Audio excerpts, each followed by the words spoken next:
What's up, everyone? Welcome to this day in Philly Sports History for January 11th, 2025. I'm your host, Jim Montgomery.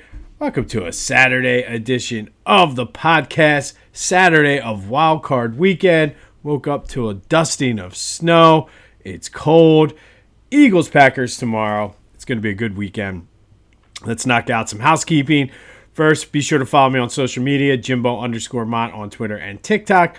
On Instagram, at PhillyJimbo. Be sure to subscribe to the YouTube channel, Jimbo_Mont. Continue to spread the word as we try to grow this thing. Little programming note, and I don't know what's going to become of this. I'm toying around. I see all kinds of people on Twitter posting highlights and things like that to their posts, sports highlights. So I've messed around starting this week with adding where I can find them, some clips of whatever we're talking about. I had Reggie White's sack yesterday. I had Donovan doing his dance in Dallas. I don't know. I figured I'm not going to mess with YouTube because YouTube is very strict with the copyright stuff. But I figure on Twitter, everybody else is doing it. Why not me? So if you want to actually see some of these things as they happen, you can go to the Twitter account, Jimbo_Mont, and check that out. I'll have two of them for today as well. I guess at least until they make me stop. So we will see. I did consult with some lawyers. That's why I'm kind of holding off on putting stuff on YouTube for the time being. But if you want to see the actual This Day in Philly Sports History, where available, I'm posting that on Twitter as well. So be sure to go over there and give that a follow. I've heard from the guy from KYW. Tomorrow, my feature will be on air at 6:45, 8:45, 10:45, 11:45, 2:45, 4:45, and 6:45, as well as on the KYW website, which you can access through the Odyssey website. Very excited about that. I haven't seen the final product or heard the final product, so I have no idea which way he went with it, but I'm looking forward to that. So tomorrow, 6:45, 8:45, 10:45, 11:45, 2:45, 4:45, and 6:45, I will be featured as the fan of the week on KYW. And then I believe it looks like they leave the features up for 2 weeks on their website if you want to go there and check that out. But pretty cool stuff. Hopefully it leads to some good things in the future. So be sure to check that out. As we, like I said, the goal is to try to grow this thing, and lots of good things on the horizon. It was a great opportunity to work with KYW, so we've been working with the On Pattison newsletter, the stuff with the Philly Sports Hall of Fame, doing some work with the Clashing Conferences podcast with their fan network. Always a good time with them. You can find them on Twitter or wherever you find your podcast, as well as on YouTube. But just good things going on for this podcast as we grow into 2025. All right, let's start with a recap of yesterday's question of the day. Had a little bit of fun on a Friday, and I asked you, which fan base is the most annoying? And then I realized on Facebook and TikTok, I left it open-ended, which really set myself up for this. But it was the Cowboys fans coming in with 42% of the votes. Duke, surprisingly, was number 2 with 25, then Boston, then Yankees. And I will say there were quite a few votes for Eagles fans as well. And I realized I totally set myself up for that. But it's a valid point because, yes, we are annoying too. And I sort of mentioned that yesterday as well. We're annoying. We know it. We don't care. But I want to give a shout out to Bill from Flowertown, who is an outsider to Philly. Know him personally from my days at Temple, and he comes via Chicago.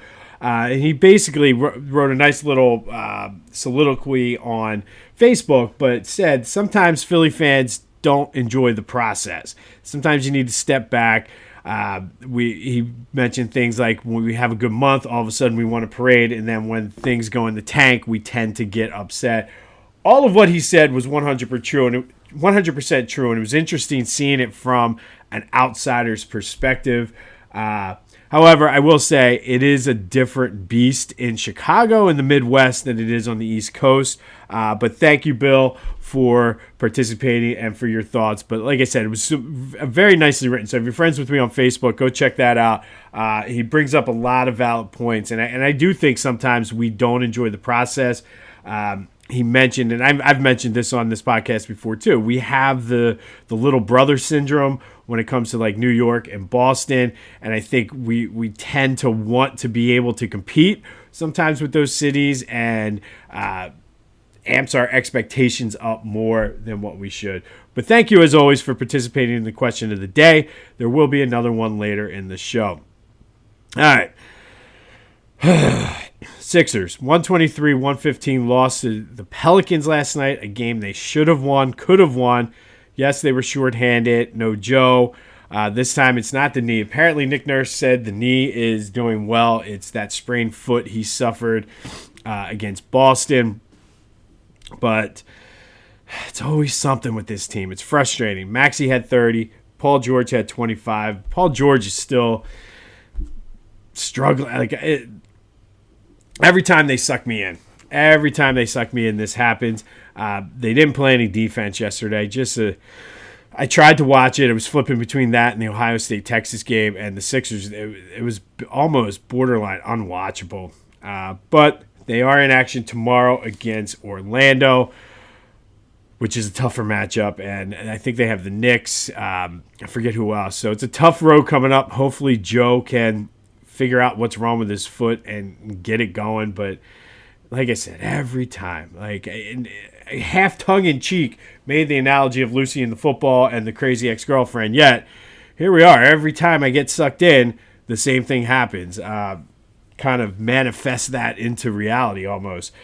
Flyers in action tonight against the Ducks at the Wells Fargo Center. The return of Cutter Gauthier to the Wells Fargo Center. And the way that the crowd has been for the Flyers, it should be a raucous atmosphere tonight. But that is tonight at the Wells Fargo Center. I mentioned my boys at the Clashing Conferences. Be sure to check them out. And then go to Philly Goat, do some shopping, get your gear. They have a ton of Eagles gear. Get ready for this Super Bowl run. Get the shoes, the hoodies, you name it, they got it. It's not too early to start thinking Phillies. They got a bunch of Philly stuff as well. So go to Philly Goat today. Use the promo code Jim Montgomery to take 10% off your order. That's phillygoat.com. Promo code Jim Montgomery to take 10% off of your order. All right, now to the big story. Eagles-Packers tomorrow. And before we get into that, the All-Pros were announced yesterday. The Eagles have 6 first- or second-team All-Pros. Saquon and Zach Bond were first team. Second team, Lane Johnson, Mailata, Jalen Carter, and A.J. Brown. And personally, my first reaction to this is no offensive line on the first team All-Pro is an absolute joke. The Phillies, oh my goodness, the Eagles, to their credit, actually did notice this. And I saw on Lane's locker, there were side-by-side comparisons of the stats between him and Penei Sewell of the Rams, who was the first team tackle. And Lanes were better across the board. Another one of those things that this team can use as motivation, but this team is going to be locked in. To them, all pros right now, none of that matters. It's all about winning the Super Bowl. And then, tomorrow's going to be insane. Jalen obviously cleared concussion protocol, which was good news, which we all expected. A.J. Brown spoke to the media, said his knee is banged up, but everybody's got something. He was like, he's using last year as motivation, the fact that he wasn't able to play in that playoff game. And he's like, I got to go out there and do this for my team, my teammates, the city.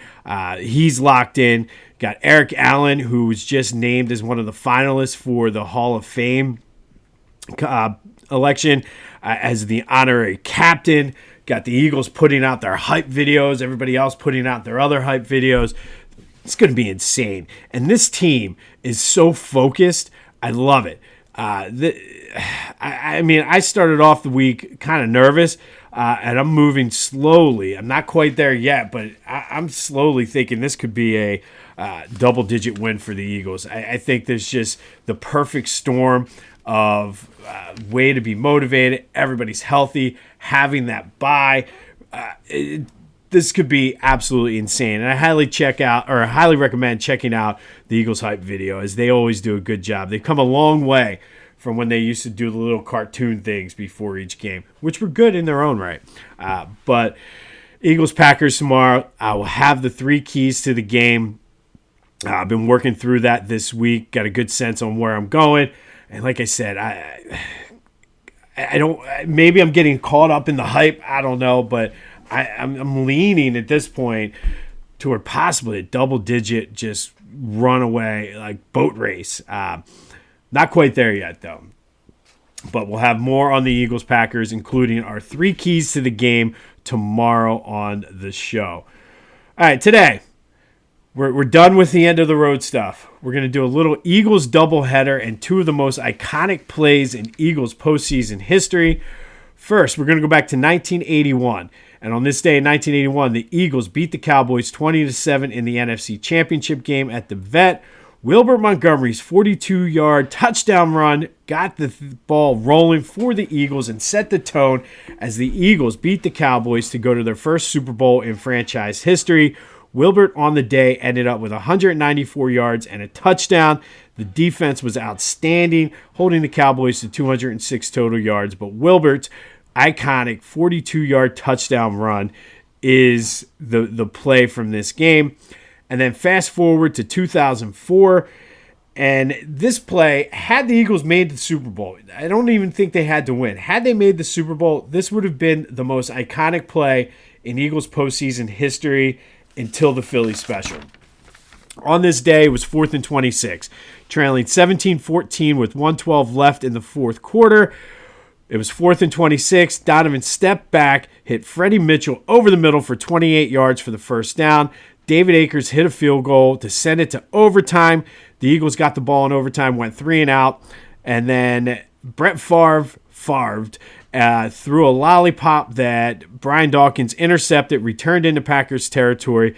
Akers with the game winner. Eagles win 2017. Unfortunately, they lost the next week to the Panthers. But 4th and 26 happened on this day in 2004. And it would have been the most iconic play until the Philly special, had they made it to the Super Bowl that year. And then on this day in 1981, Wilbert Montgomery's 42-yard touchdown run in the Eagles' 20-7 win in the NFC Championship game over the Dallas Cowboys.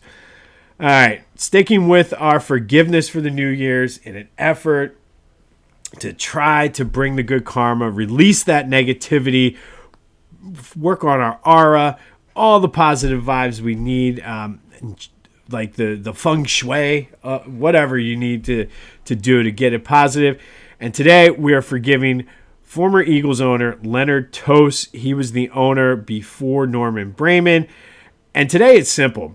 There's only one thing really to forgive him for, and that is the fact that he almost moved the Eagles to Arizona. In fact, the deal was done. And it took a lot of negotiations, concessions, and work between the NFL and the city of Philadelphia in order to keep the Eagles in Philadelphia. Both like I said, the city, fans were just outraged and just in shock. The city was like, no, we need to keep the Eagles here. It ultimately came down to the club boxes at the Vet, the luxury boxes at the top row of the Vet, and it was a mess. I don't necessarily remember. I was still a little too young, but going back and reading the articles in the paper, people were upset, and in fact, it was a done deal that this was going through. Now, Tose did have his issues with gambling and alcohol, which led to him not having the money, which it was widely known he'd be down in Atlantic City and things like that. This isn't the first time he tried to get rid of the Eagles. At one point, he tried. The Buffalo Bills were also having some issues with attendance and things like that. He tried to trade the Eagles and the Bills. So at one point, the Bills almost came to Philadelphia. The Eagles almost went to Buffalo, which would make a good subplot for this year's Super Bowl. Just saying, you know how they have 8 hours of Super Bowl coverage. Remember the time that the Eagles and Bills almost traded cities? Anyway, luckily the city did agree to put the luxury boxes in the vet. And the Eagles did stay in Philadelphia, and Leonard Tose ended up selling the team to Norman Brayman, which, while that wasn't the greatest thing, it was better than them moving to Arizona. So, for almost letting the Eagles go to Arizona, which would have been devastating to this city, Leonard Tose, I forgive you. I forgive you for almost taking our beloved Eagles to Arizona. Hopefully, I feel better about that. I'm able to get that negativity off my shoulders, and we need all the good vibes, like I said, heading into tomorrow's game. Looking forward to it. But Leonard Tose, today, we forgive you. On this day in 2004, Eagles beat the Packers 20-17. Donovan McNabb hit Freddie Mitchell on 4th and 26 late in the fourth quarter to extend a drive, setting up a David Akers game-tying field goal, which they would win in overtime. And then in 1981, Eagles beat the Cowboys 20-7 in the NFC Championship game to go to the first Super Bowl in franchise history. We will have more on the Eagles-Packers, including the 3 games tomorrow. Be sure to check out my boys at the Clashing Conferences. Go to Philly Go. And almost forgot the question of the day. Today's question of the day, in honor of 4th and 26 and Wilbert's run. Non-Super Bowl 52. What is the most iconic postseason play in Philadelphia sports history? Is it 4th and 26, the AI step over, Bedlam at the bank, Jimmy Rollins double in the 2009 NLCS? Let me know your thoughts. Any one of them really could win. I was there for 4th and 26. That was insane. I was there for Rollins' double in the NLCS. But you really could go any of them. There's some iconic moments in Flyers histories too, if you want to go there. But let me know. Most iconic non-Super Bowl 52 play in Philadelphia postseason history. 267-495-8531. That'll get you into the Back to the Future voice and text line. This has been This Day in Philly Sports History for January 11th, 2025. My name is Jim Montgomery. Be sure to check out KYW on the 3 quarters past the hour tomorrow to check out our Fan of the Week package. Go have yourselves a Saturday, and until next time, I'll see you when I see you.